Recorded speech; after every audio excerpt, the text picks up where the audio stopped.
Le Grand Matin Sud Radio, 7h-9h, Jean-Jacques Bourdin. Comment s'adapter à la chaleur, à la canicule? Nous sommes avec Sarah, qui est à Bellegarde, qui est prof de français au collège, que nous connaissons bien ici sur Antenne de Sud Radio. Bonjour Sarah. Bonjour et bonjour à toute l'équipe. Merci beaucoup ma chère Sarah.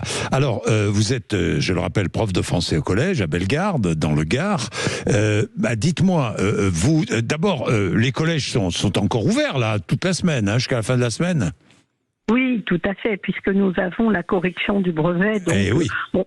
C'est-à-dire qu'on a toujours des tâches de fin d'année à accomplir jusqu'au 4 juillet. C'est normal ça, il faut corriger les copies, hein. Oui, et en plus, on a les corrections, donc on nous enferme dans des salles et on doit corriger, on ne peut pas bouger. Oui, vous ne pouvez pas bouger, oui. Et on n'a aucune installation, on n'a pas de clim, on n'a pas de ventilateur. Là, il y a eu des mails qui ont été envoyés, amenez vos ventilateurs. Ah bon, on vous demande de venir avec votre ventilateur, quoi.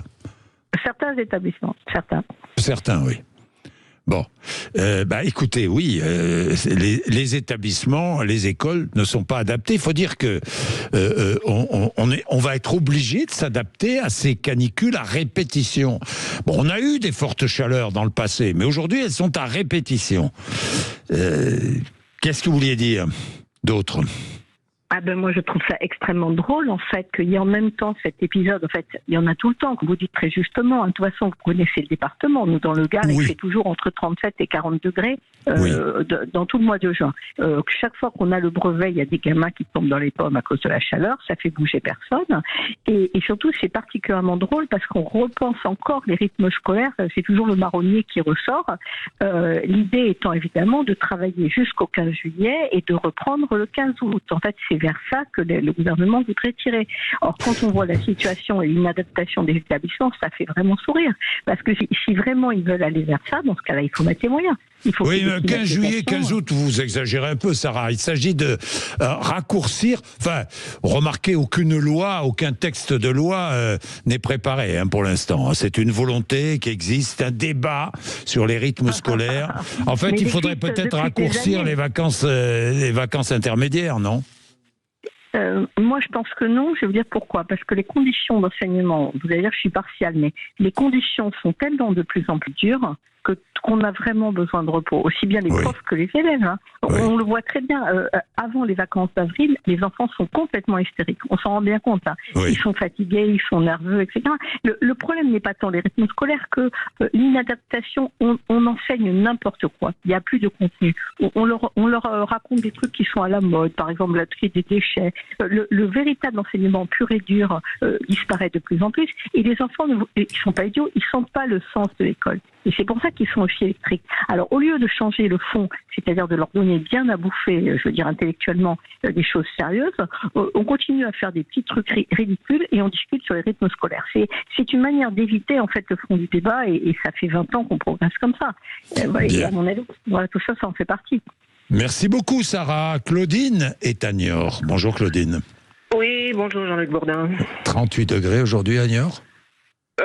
Oui, 38 degrés, oui. Voilà, 38 degrés, on s'adapte. Hein. Comment vous adaptez-vous, vous, Claudine ? C'est l'avantage de l'humain, c'est qu'il peut s'adapter, en règle générale. Oui, voilà. oui. Je suis d'accord avec vous, Claudine, mais... Je ferme les volets. Vous fermez vos volets. Je laisse parce que j'ai des volets qui sont... qui descendent tout seuls, là. Oui. Donc, des stores. Voilà, j'ai des stores. Donc, en fait, je laisse avec la journée. Donc, ça me fait une légère lumière. Mais bon, je ferme parce que... Puis c'est pas désagréable de vivre dans la pénombre, je vous le dis tout de suite. Ça fait du bien, ça repose. Oui, faut pas non plus que ça soit tout le temps, parce que on est bien d'accord. J'aime bien la lumière, donc c'est vrai que c'est pas ce que je préfère, vivre dans la pénombre. Mais Et vous buvez beaucoup, Claudine.